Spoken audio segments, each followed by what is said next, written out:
My name is Miranda. I am 22 years old. I live with my grandmother. I lost my mother and father when I was 10. My grandmother raised me. She gave me clothes, food, and shelter. She took care of everything. She watched over me like a mother, but I was young. I liked to go out. I liked laughing with my friends. Sometimes we went to parties. I did not always listen to my grandmother. She was too old for me, too serious. But I always respected her. She was the one who gave me life when mine was broken. My grandmother worried about my future. She wanted me to be safe. She wanted a man who would care for me the way she did. So she arranged my marriage. She chose a man from our village. His name was Simon. Simon was a kind man. He was a carpenter. He worked hard every day. Soon we got married, and our life as husband and wife began. It was very quiet, but it was full of Simon's love. He was a good husband. He loved me very much. He made me feel special. For 2 years we lived in peace. We were happy together. Then Simon found a new job. It was in the city. The money was much better. We were both so happy. This was a chance for a new life. So we moved to New York. Simon bought a small apartment. He went to work and worked hard.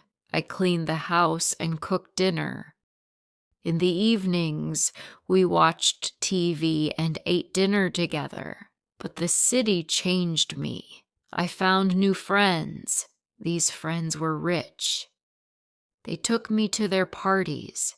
I was shocked. The parties were full of noise. Everyone was laughing, dancing, and drinking. They wore clothes I had never seen. I felt plain. I went to Simon. I asked for a fancy dress. I had to look like them. The dress cost $1,800. It was very expensive, but Simon did not hesitate. He had been saving money for years. He wanted to buy a small shop of his own, but he took all that money out. He spent it on one beautiful dress for me. I felt so lucky to have a husband like Simon. He gave up his dream for my silly wish. But one dress was not enough. I wanted more clothes. I wanted gold jewelry for my ears and neck. Simon promised he would get the money in a week. He worked double shifts, but the city was expensive. A month passed, and he still did not have enough money for all my wishes. We began to drift apart. Simon was always at work. I was always at the parties. At night, when Simon came home, tired and needing me, I was not there. He needed my comfort after his long day, but I was dancing with my new rich friends. One evening, I met Pete at a club. He wore an expensive suit. He was rich. He smiled at me. I felt a strange, warm feeling being next to him. We danced. We drank wine. I started to see Pete again and again. He drove a nice car. He took me to expensive restaurants. Pete gave me so much money.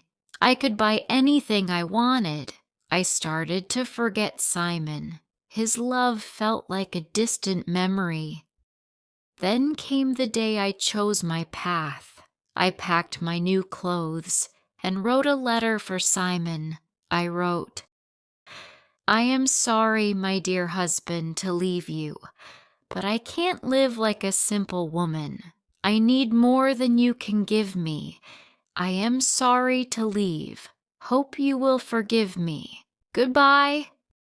My grandmother called me that same week. She had heard the news in the village. Her voice was cold.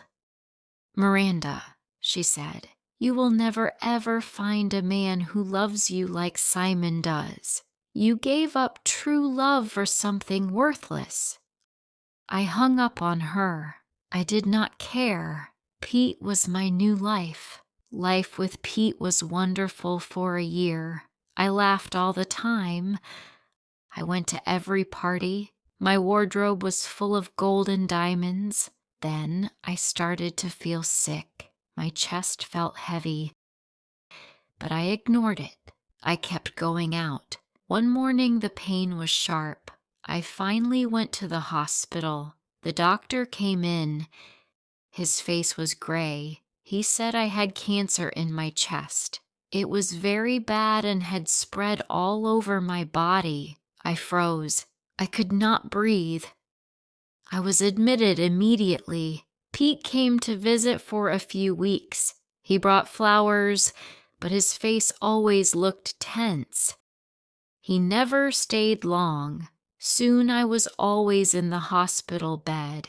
One morning, when I woke up, Pete was gone. On my bedside table was a letter and an envelope full of cash. I opened the letter. It said, "I am sorry, Miranda, to leave you. We both had a great time together, but your health is getting worse every day. The doctor says your chance of surviving is very low. I cannot sit beside you and take care of you. I still have a life to live. So I hope the money I left for you is enough. I am sorry. Please forgive me." My heart broke. My eyes filled with tears. The letter was written in the same way I once wrote for Simon when I left him.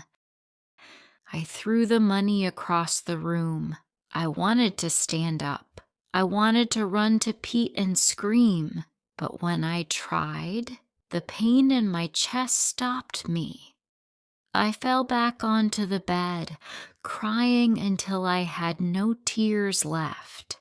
I picked up the phone. I called my grandmother. I told her everything. I told her the truth about Pete. I told her that she was right. Leaving Simon was my biggest mistake. My grandmother told me to stop crying. She said she was coming right away, but she did not come alone.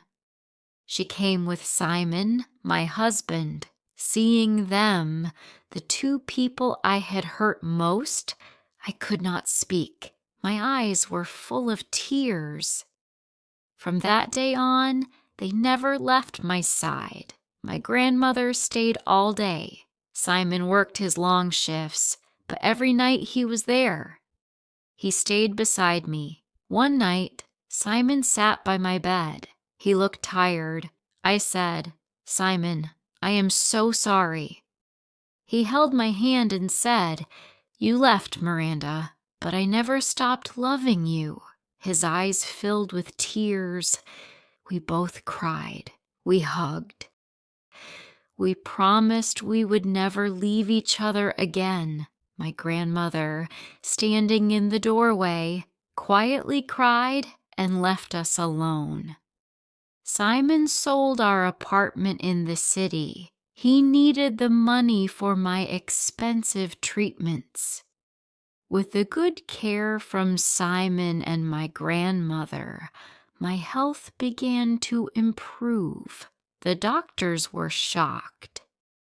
They said I could leave the hospital in a month if I kept improving.